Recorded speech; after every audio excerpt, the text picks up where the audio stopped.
El 6 de mayo de 1981, en la sala del Tribunal de Lübeck, Alemania, Marianne Bachmeier sacó una pistola y disparó hasta 8 veces por la espalda a Klaus Grabowski, acusado de asesinar a su hija Anna, de 7 años. El acto de venganza de esta madre desencadenó una amplia cobertura mediática y equipos de televisión de todo el mundo viajaron a Lübeck para informar sobre el suceso. Durante su juicio, Marianne se convirtió en una especie de celebridad, posando con naturalidad ante las cámaras y atrayendo la atención de todos. La opinión pública se dividió. Muchas personas expresaron abiertamente que comprendían el crimen, viéndolo principalmente como un acto desesperado de una madre a la que le habían arrebatado de un modo terrible a su hija. Por otra parte, otras consideraban que Marianne debía recibir un castigo severo, pues había cometido un asesinato independientemente de las circunstancias. Pero, ¿qué fue lo que llevó a Marianne Bachmeier a tomarse la justicia por su mano? Hola a todos, bienvenidos al canal. Yo soy Chris y esto es De Cosas Varias Vlogs. ¡Empezamos!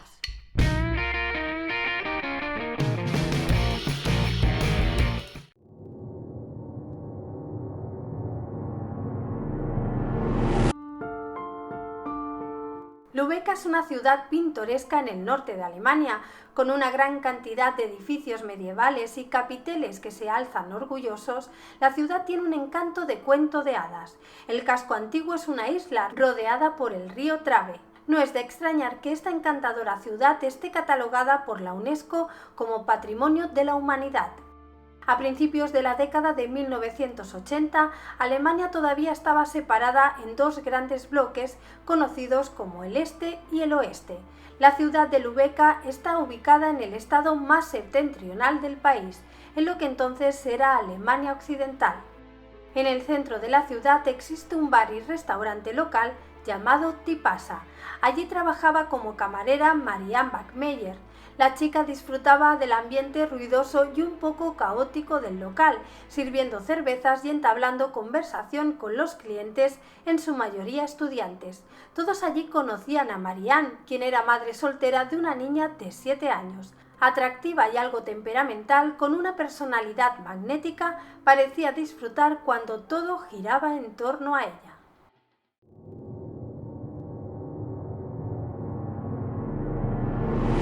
Marianne nació el 3 de junio de 1950 en Sarstedt, Alemania.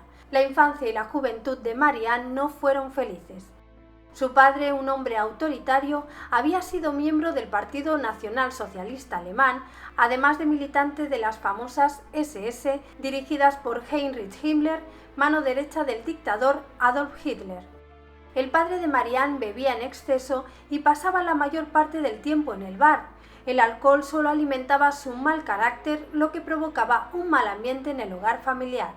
Además, para la joven resultaba muy vergonzoso el hecho de que su padre tuviera antecedentes relacionados con los nazis, lo que no ayudó para nada en su relación con él. Por otra parte, su madre era una persona distante que nunca intentó tener un vínculo cercano con su hija, lo que provocó muchos problemas de autoestima en Marianne. Marianne era una joven de espíritu libre y a menudo chocaba con los valores conservadores de sus padres. Finalmente sus padres se divorciaron, pero no pasó mucho tiempo antes de que su madre se volviera a casar. Marianne era una adolescente difícil y su padrastro era un tirano. Su madre la culpó por todo el conflicto y terminó echándole de casa. Todo ello llevó a que Marianne tuviera una adolescencia bastante problemática. Marianne tuvo a su primer hijo cuando tenía 16 años de edad. Joven e inexperta y sin que nadie la apoyara, terminó cediendo cuando sus padres la obligaron a entregar al bebé a un centro de adopción apenas nació. 2 años después de tener su primer hijo, a los 18 años volvió a quedarse embarazada, esta vez de su novio. Cuando supo que estaba embarazada, se largó para nunca más volver. Para colmo, una noche, poco antes de dar a luz a su segundo hijo, fue agredida sexualmente en una discoteca. Sola y sin apoyo, Marianne decidió dar en adopción también a su segundo bebé. Una vez acabó la escuela, Marianne comenzó a trabajar como camarera, descubriendo que le gustaba la vida nocturna y dormir por el día hasta tarde. En 1972 ya trabajaba en el Tipasa y fue entonces cuando comenzó una relación intermitente con el gerente del bar, Christian Berthold. A la edad de 22 años se quedó embarazada por tercera vez. Christian no estaba preparado para comprometerse en una relación seria y menos para ser padre. Sin embargo, Marianne decidió que esta vez se quedaría a su bebé y lo criaría ella sola.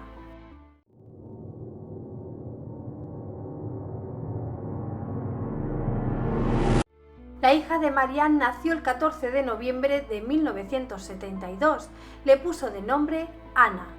A pesar de su reciente maternidad, no le quedaba otra que seguir adelante y trabajar para poder mantener a las dos. Madre e hija vivían en un apartamento arriba del Tipasa. Marianne se llevaba a Anna con ella al trabajo y, según contaban los que la conocían, nunca tenía prisa por volver a casa cuando terminaba su turno detrás de la barra. Marianne llegaba a ser demasiado egoísta y negligente con Anna. A menudo la niña se dormía en un banco del bar mientras su madre seguía bebiendo y pasándoselo bien con los clientes. Anna nunca tuvo la cálida vida hogareña que cualquier niño necesita. Esporádicamente, madre e hija salían con Christian, el padre de Anna y gerente del Tipasa, pero este nunca actuaba como un padre para la niña. Anna iba creciendo y era conocida por ser una niña feliz y muy independiente. Su madre la trataba como a una pequeña adulta y la niña se vio obligada a ser autosuficiente desde una edad temprana. Pero llegó un momento en el que Marianne se dio cuenta de que aquella no era la vida que su hija se merecía, así que habló con un matrimonio que conocía, ofreciéndoles la posibilidad de acoger temporalmente a Anna como hija adoptiva, aunque no se llegó a ningún acuerdo y el asunto no fue más allá de una charla en el bar. Mientras tanto, en la vida de Anna no existían las reglas. Su madre trabajaba de noche y dormía durante el día. Mientras Marianne dormía, la niña iba a la escuela o salía sola a jugar a la calle, hablando con unos, jugando con otros. Todos conocían a Anna.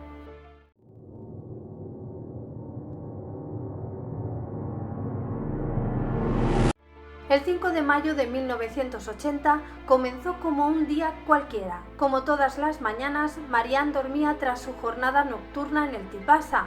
El día anterior, ella y Anna, de 7 años, mantuvieron una discusión y ambas fueron a dormir enfadadas la una con la otra.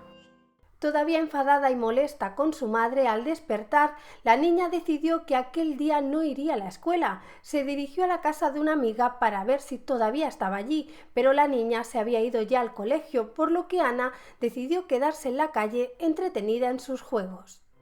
Marianne tenía una camioneta Volkswagen pintada de un modo curioso, tanto que unos días antes atrajo la atención de un periodista, quien le propuso escribir una historia sobre Marianne y su vehículo. Se habían citado aquella tarde para realizar una sesión de fotos, por lo que al despertar, Marianne se dirigió hacia su cita. Cuando regresó a su casa no había ni rastro de Anna, quien tendría que estar ya de vuelta de la escuela. Salió a buscarla por el barrio, pero no la encontró por ninguna parte. Marianne sabía que Anna estaba enfadada con ella por la discusión que habían mantenido la noche anterior, así que pensó que a lo mejor se había escondido en la casa de una amiga para preocuparla. Pero ninguno de los amigos de la niña sabía dónde estaba y tampoco nadie la había visto. Preocupada, esperó hasta el anochecer y al ver que la niña no regresaba, se dirigió a la comisaría de policía para denunciar la desaparición de su hija. Al día siguiente, Anna todavía no había aparecido. Esa misma tarde, una mujer entró en la comisaría de policía local y denunció que su prometido, un carnicero de 35 años llamado Klaus Grabowski, le había confesado haber asesinado a la pequeña Anna.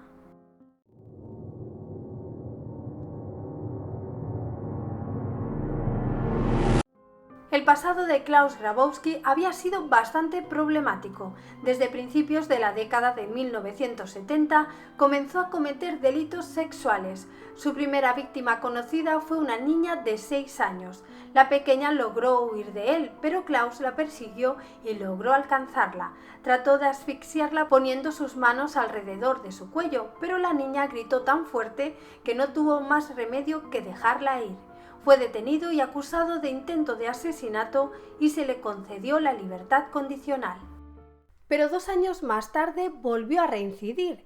En 1975 fue acusado de haber abusado sexualmente de 2 niñas. Según la evaluación psicológica que se le hizo durante el juicio, Klaus tenía un instinto sexual anormal y adictivo y pese a ser consciente de que debía controlar sus actos, su adicción era más fuerte, limitando su capacidad de prevenir el delito. En 1976, Klaus Grabowski fue sentenciado a ingresar durante un tiempo en un centro psiquiátrico y recibir tratamiento psicológico por abusar sexualmente de las 2 niñas. Como parte de su rehabilitación fue castrado. Durante décadas ha existido siempre mucha controversia en cuanto al tratamiento de la castración química para los delincuentes sexuales. La castración química consiste en la administración de medicamentos antiandrogénicos que anulan las funciones de las hormonas masculinas y, por tanto, también la conducta sexual del hombre. No se trata, por tanto, de una forma de esterilización, ya que los efectos son reversibles y tampoco se producen alteraciones físicas como en la castración quirúrgica, que consiste en la eliminación de testículos u ovarios. Este procedimiento ha planteado muchas preguntas. En 1978, por ejemplo, el sexólogo y profesor Sigus dijo que la castración solo es eficaz para impedir la reproducción, no para controlar el impulso sexual o el deseo de cometer un delito sexual. A Klaus Grabowski se le dio a elegir. Si aceptaba la castración, sería liberado, de lo contrario, tendría que permanecer en la institución mental por un periodo prolongado de tiempo. Estuvo de acuerdo, se realizó el procedimiento y fue dado de alta poco después. Sin embargo, no siguió ningún tratamiento ni físico ni psicológico, ni recibió ninguna asistencia para integrarse en la sociedad. 2 años después de su liberación, Grabowski visitó a un urólogo y solicitó un tratamiento hormonal, es decir, para revertir la castración. Klaus argumentó que se había prometido con una chica y querían formar una familia. El hombre vivía aparentemente feliz con su novia e incluso había montado una carnicería propia. El 18 de marzo y el 25 de abril de 1980 le inyectaron testovirón, un esteroide diseñado para liberar testosterona, y le recetaron pastillas para tomar en casa. Este procedimiento se llevó a cabo creyendo que Klaus estaba recibiendo tratamiento psiquiátrico, pero resultó que había mentido al urólogo respecto a esto y por su parte el médico no se molestó en investigar si era cierto o no, ni si tenía antecedentes penales, algo de lo que se arrepentiría toda su vida tras conocer el asesinato de Anna Backmeyer. En el momento del crimen, Grabowski tenía el mismo nivel de testosterona que antes de la castración. Si esto contribuyó a la hora de cometer su crimen, sería ampliamente discutido a lo largo de su juicio.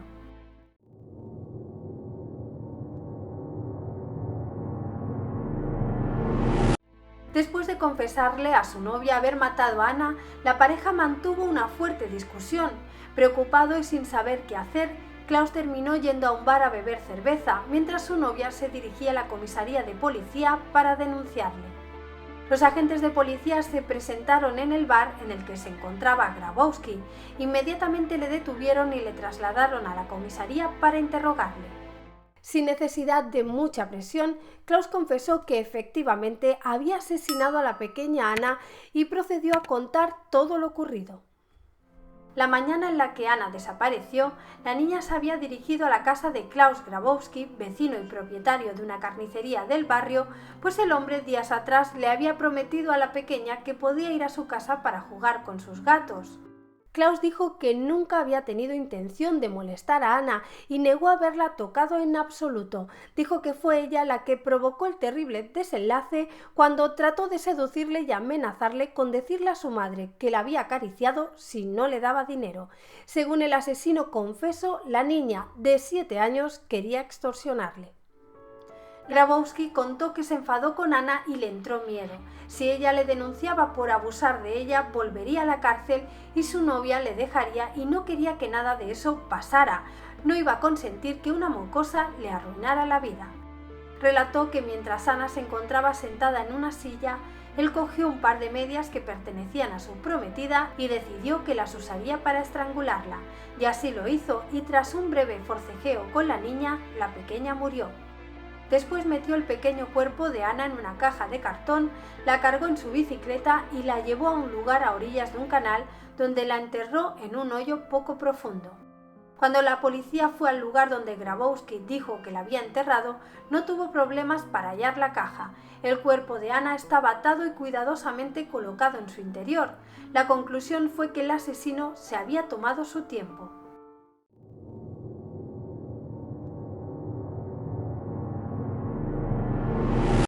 Esa misma noche, Marianne Bachmeier, de 29 años, fue informada sobre el asesinato de su hija.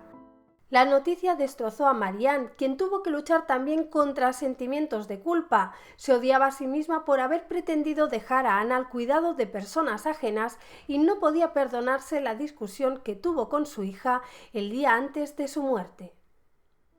En el funeral de Anna, Marianne se aseguró de que fuera todo menos una ceremonia religiosa tradicional.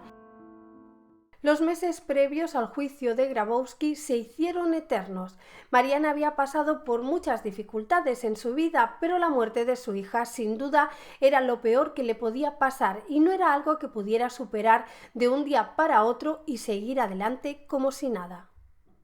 Tuvo varias rachas de crisis en las que compartió su pena con familiares y amigos y otras en las que se encerró en su apartamento para convivir a solas con su dolor. El padre de Anna, su propio padre, los trabajadores y clientes de Tipasa la apoyaron lo mejor que pudieron, pero Marianne seguía desconsolada. Solo una idea que rondaba continuamente por su cabeza le daba fuerzas para seguir adelante. Durante un año la mujer se dedicó a prepararse para matar personalmente a Grabowski, por lo que se compró una pistola Beretta M 1934.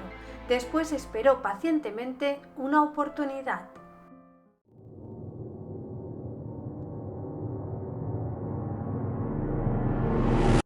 A principios de marzo de 1981 comenzó el juicio de Klaus Grabowski. Se le juzgaba por asesinato, pues los fiscales no creyeron la supuesta extorsión que había sufrido Grabowski por parte de Anna. Durante los primeros días del juicio se hicieron declaraciones sobre la vida de Anna Bachmeier, afirmando que prácticamente la niña se había criado sola y que no iba a la escuela con la frecuencia necesaria. Criticaron el trabajo, el entorno y la forma de vida que tenía Marianne.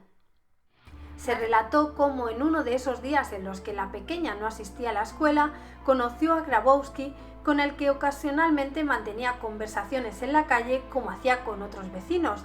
Pero Klaus no era como los demás. A pesar de negar rotundamente haber abusado de ningún modo de Anna, sí la mató. Marianne Bachmeier asistía al juicio sentada en la primera fila de la sala del tribunal. A menudo hablaba e increpaba al acusado. Pese a que pasar por un juicio como aquel para cualquier madre o padre debe ser un infierno, según algunas personas que presenciaron el comportamiento de Marianne, les pareció que la mujer alentó el drama en la sala del tribunal. Parecía disfrutar sabiéndose el centro de atención y personificaba a la perfección la madre afligida que está siendo agraviada por el acusado. El segundo día del juicio, el urólogo que había tratado a Grabowski en los meses anteriores a la muerte de Anna fue llamado a declarar.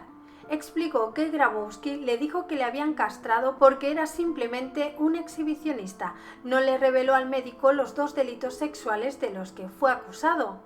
Ante lo que el paciente le había contado, el urólogo debía haber pedido informes para determinar si tenía antecedentes penales. Después de la declaración del urólogo, el oficial de policía Rother describió la escena donde se encontró el cuerpo de Anna. El hecho de que el pequeño cuerpo de la niña estuviera atado causó revuelo en la sala del tribunal. Más tarde, ese mismo día, según el tribunal de Lübeck, Marianne Bachmeier malinterpretó una conversación entre el juez y el abogado defensor de Grabowski. Ella pensó que el acusado declararía al día siguiente. Habiendo escuchado ya su versión de los hechos, en la que culpaba a Anna de querer chantajearle, Marianne no se veía capaz de presenciar su testimonio y tampoco que los demás escucharan hablar mal de su hija. Avergonzar a la víctima, especialmente a un niño pequeño, era inadmisible.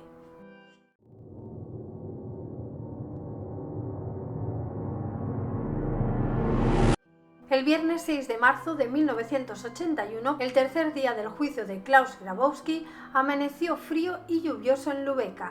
No había mucha gente en la sala del tribunal, ya que las puertas se abrirían al público solo 5 minutos antes del comienzo de la sesión. Klaus Grabowski fue conducido al interior desde una puerta lateral y llevado a su silla en el banquillo. Estaba sentado de espaldas a la entrada, de cara a la mesa del juez, que todavía estaba vacía. Marianne Bachmeier, ataviada con un largo abrigo negro, entró en la sala del tribunal acompañada por sus abogados, su padre y el padre de Anna. Le sugirieron que esperaran fuera en el pasillo por un par de minutos más, por lo que Marianne salió, pero luego cambió de opinión. Se dio la vuelta, entró de nuevo en la sala del tribunal y caminó tranquilamente hacia donde se encontraba sentado Grabowski de espaldas a ella. A unos 3,5 metros de distancia, sacó la pistola del bolsillo de su abrigo, apuntó a la espalda de Klaus Grabowski y abrió fuego. Disparó 8 tiros, de los cuales 7 impactaron en la espalda del asesino de su hija. Klaus se desplomó primero sobre el escritorio frente a él y luego cayó al suelo de la sala del tribunal, muriendo momentos después, antes de que un médico pudiera llegar a atenderle. Marianne inmediatamente arrojó el arma de fuego al suelo y se entregó a un oficial del tribunal sin oponer resistencia, diciendo: «Quería dispararle en la cara, desafortunadamente le di en la espalda, espero que esté muerto». Testigos presenciales contaron que oyeron decir al exnovio de Marianne y padre de Anna: «Lo ha hecho, realmente lo ha hecho».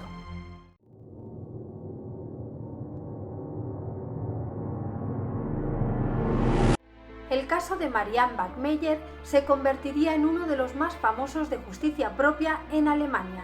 El acto de venganza de Marianne provocó una enorme reacción en los medios de comunicación y el público. De un día para otro, todo el país conocía el nombre de Marianne Bachmeier y la comenzaron a llamar Madre de la Venganza. Las fotografías de la atractiva mujer de entonces 32 años aparecían en las portadas de periódicos y revistas. La mujer recibía cartas, regalos y flores de desconocidos animándole y aplaudiendo su acto. Quienes tenían hijos entendían perfectamente por qué lo hizo, afirmando que si se encontraran en una situación similar harían exactamente lo mismo o tratarían de infligirle todavía más sufrimiento al asesino. Solo una semana después de haber matado a Klaus Grabowski, habían donado 100.000 marcos a la cuenta de una asociación de apoyo a Marianne con la intención de cubrir todos sus gastos legales. Para el público, el acto cometido por Marianne no era más que la justicia del ojo por ojo, teniendo en cuenta la naturaleza del crimen de Grabowski. Sin embargo, irónicamente, debido a que el acusado murió en el curso de su juicio, todavía no se había probado su culpabilidad, por lo que a ojos de la ley, Klaus Grabowski murió como un hombre inocente.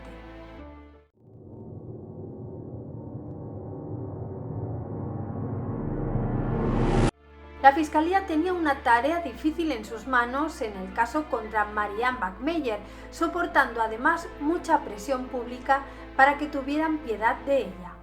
Se realizaron varias manifestaciones solicitando que absolvieran a la mujer de todos los cargos y fuera puesta en libertad, mientras que otras personas se remitieron al pasado de Marianne y sus 2 hijos biológicos dados en adopción para así sostener la idea de que Bachmeier era una madre irresponsable y que debía ser condenada.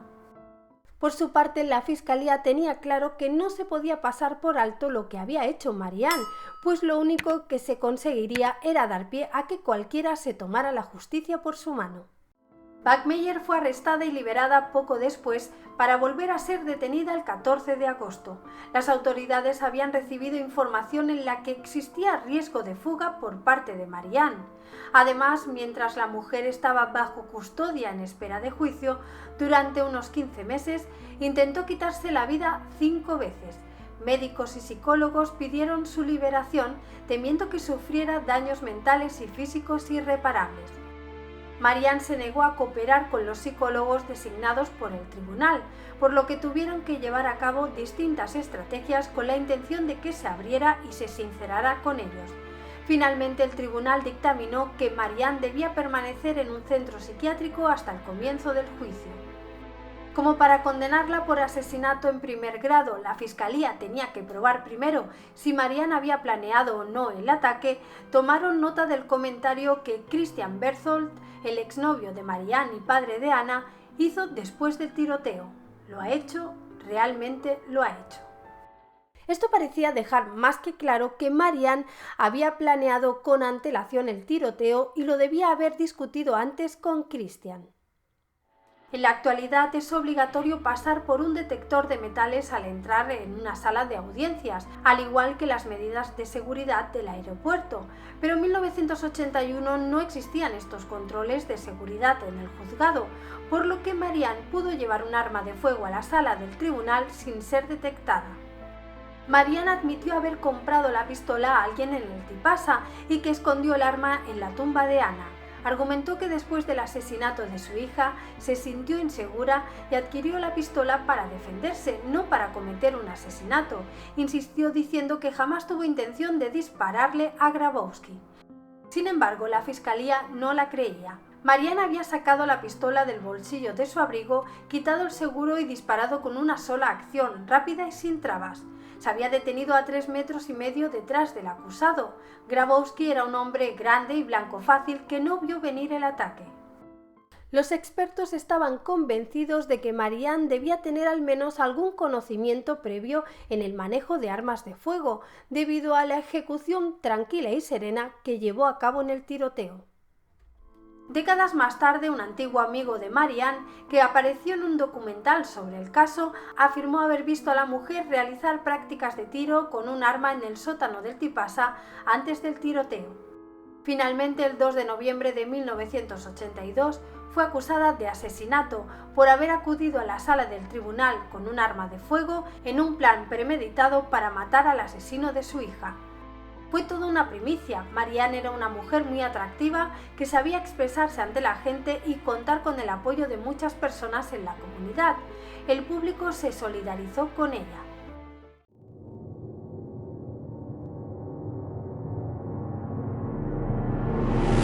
El 2 de marzo de 1983 comenzó el juicio de Marianne Bachmeier. El proceso duró 25 días y se llamó a declarar a varios testigos.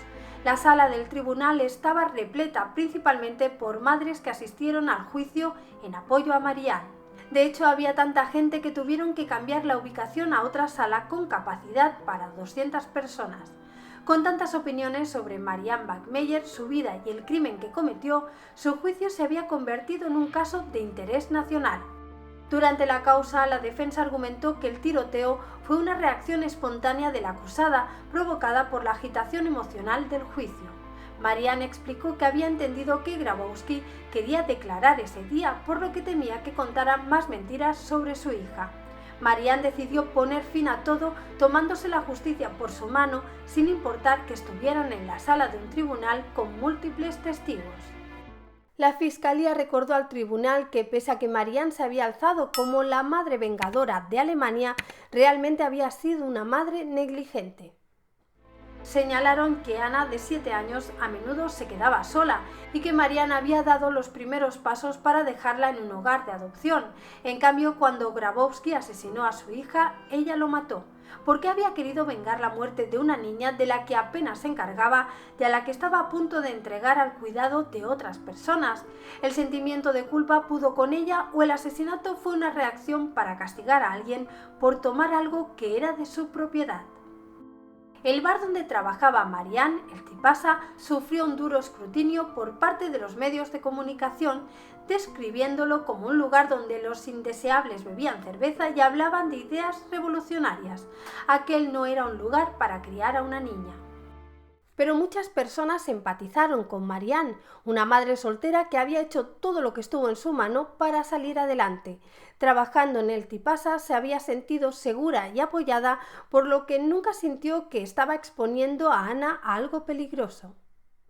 Durante el juicio, Marianne se convirtió en una especie de celebridad, posando con naturalidad ante las cámaras y atrayendo la atención de todos.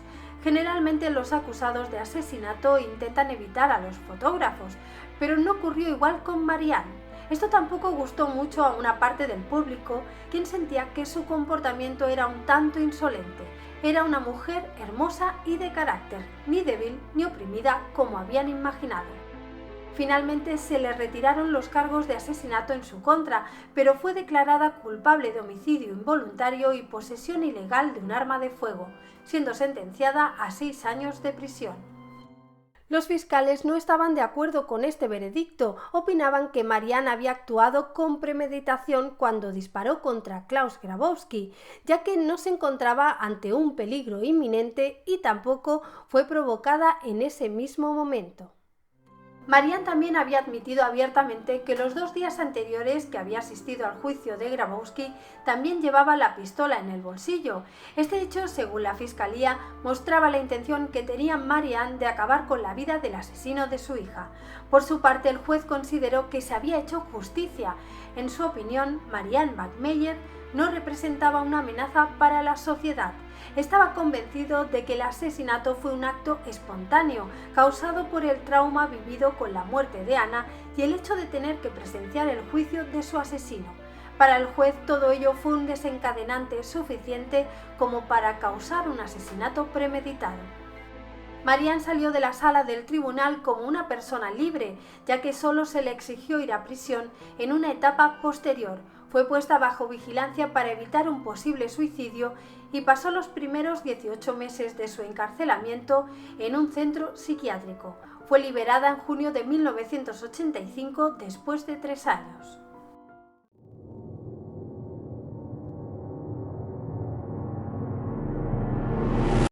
Muchas personas opinaban que la condena había sido demasiado severa, mientras que otros creían que había sido demasiado leve. Se plantearon varias preguntas respecto a la condena. ¿Cuál habría sido la sentencia si Klaus Grabowski, en lugar de la hija, hubiera matado a un hermano o a un esposo de Marianne? ¿El público habría sentido la misma cantidad de empatía hacia la mujer? ¿Significa eso que una madre en duelo tiene más derechos que, por ejemplo, un cónyuge en duelo? ¿Acaso el asesinato no es aún asesinato independientemente de las circunstancias? La pena de muerte fue abolida en Alemania Occidental en 1949, después de la Segunda Guerra Mundial. En cambio, Alemania Oriental puso fin a la pena capital en 1987, pero en 1980 la ciudad de Lübeck era parte de Alemania Occidental, lo que significa que en el momento del juicio de Grabowski no existía la pena de muerte. En una entrevista, Marianne Backmeyer dijo que ella quiso ser quien castigara a Grabowski, evitando así dejarlo en manos del sistema judicial. Además, no quiso que él siguiera diciendo que su hija había querido chantajearle. Sostuvo que no lo hizo para vengar la muerte de Anna, pero sí para evitar que Grabowski hiciera declaraciones que, en su opinión, eran un insulto para la niña. Por otra parte, existe la opinión de que la vida de Marianne no tenía sentido hasta el momento en el que asesinaron a su hija. De repente se encontró con todas las miradas puestas en ella y quiso aprovechar el momento para dar sentido a su vida. Para ello, para seguir siendo el centro de interés, necesitaba hacer algo grande, que sorprendiera a todos y por el que se la siguiera apoyando y recordando. Por lo que si cometió ese acto contra el asesino de Anna, fue más por su deseo de llamar la atención o porque quería permanecer en el centro del escenario por un tiempo más. Pero eso son solo suposiciones.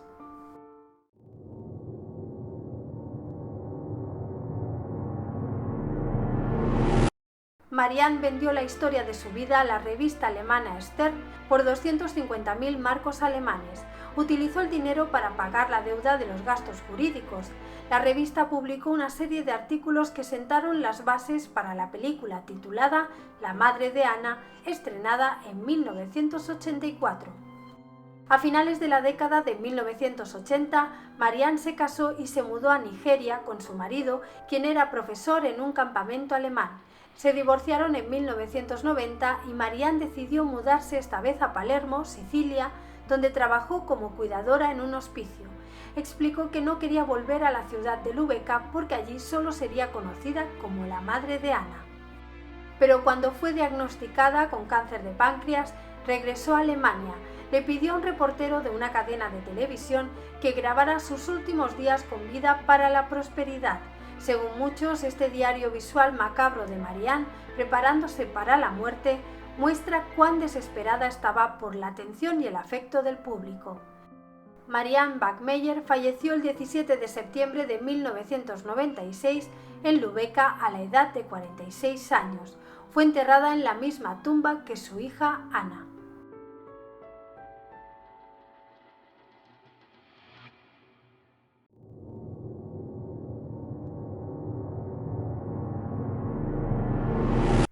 Al acabar con la vida de Klaus Grabowski por haber asesinado a su hija Anna, Marianne Bachmeier cometió un acto de vigilantismo. ¿Pero qué es el vigilantismo? El vigilantismo es la práctica que consiste en vigilar, denunciar y eventualmente sancionar conductas ilegales o delictivas sin tener autoridad legal o sin seguir los procedimientos de la justicia o el cumplimiento de las leyes. O más concretamente, cuando gente común toma medidas extraoficiales para prevenir el crimen o atrapar y castigar a personas que se sabe a ciencia cierta o se cree que son delincuentes. El vigilantismo también es una corriente ideológica que aboga por el derecho a la autodefensa de los individuos cuando el Estado no es capaz de proporcionársela de manera eficaz. El crimen de Marianne Bachmeier sigue siendo quizás el caso más espectacular de vigilantismo en la historia alemana tras la Segunda Guerra Mundial. Y hasta aquí el vídeo de hoy. ¿Qué os ha parecido? ¿Qué opináis sobre Marianne y el acto que cometió? ¿Creéis que tenía todo el derecho a tomarse la justicia por su mano? ¿Os parece justa la condena que le impusieron? ¿Qué opináis sobre el vigilantismo? No olvidéis dejármelo saber aquí abajo en los comentarios y tampoco olvidéis dejar un me gusta, compartir el vídeo y suscribiros al canal si todavía no lo habéis hecho. Sin más me despido, muchísimas gracias por estar ahí, un abrazo enorme y nos vemos en el próximo vídeo. ¡Chao!